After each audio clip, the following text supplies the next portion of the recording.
আমি খাবো না। যা তা কি করে হয়, এত ভালো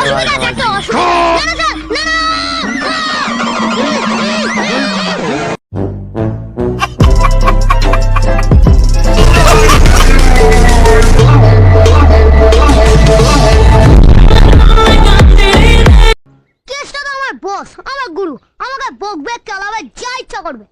তুই কে রে? এরে আমার গা সবসময় হাত তোলা, মাগড়ায় চা খেতে এসছে সালা হনুমান মুখ। দাঁড়া, তোমার চায়ে একটু ছাঁচ মিশিয়ে ক্যান্ডি পপ, ক্যান্ডি জ্যাম। বেশি করে চিনি দিয়ে নিয়েছিস তো? আরে হ্যাঁ রে বাবা, এর থেকে যদি বেশি দেয় না তোর রক্তে বিপ্লব হতে পারে।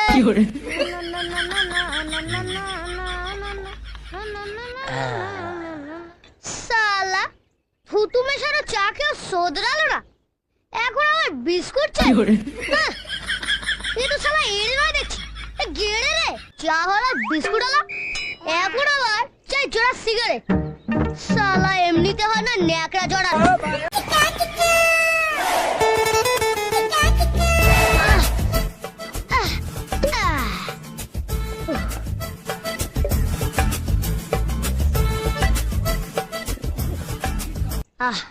এই রে, অনেকটা কমে গেল তো। না, এদের ডিস্টিল ওয়াটার পাঞ্চ করে দি।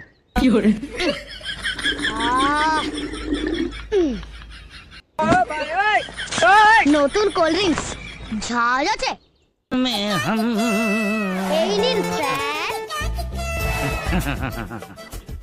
কি ব্যাপার বল দেখিনি, তুই আজকে হঠাৎ আমাকে তালাচ্ছিস? কারণ আপনি আমাদের গেস্ট, তারপরে বয়সও অনেক বড়, সেই জন্য। খেয়ে নিন, আপনি খেয়ে নিন। এবার পিস বোতলটা তো ভর্তি কেন রে? আসলে দোকানদার না আমাকে প্রচন্ড ভালোবাসে, তাই আমি যতবারই যাই না আমাকে একটু ওই ভর্তি করে নিন। আমাকে একটু ওই ভর্তি করে নিন, আপনি খেয়ে নিন, খেয়ে নিন স্যার। তাই তো এই কোল্ড ড্রিঙ্কসের দোকানদার তোকে খুব ভালোবাসে না? হ্যাঁ, প্রচন্ড। আমিও বাসি প্রচন্ড স্যার। না, প্রচন্ড। তা এতটা কোল্ড ড্রিঙ্কস আমি একা খাবো না, আমরা দুজন মিলে ভাগ করে খাবো। চল তুই খা।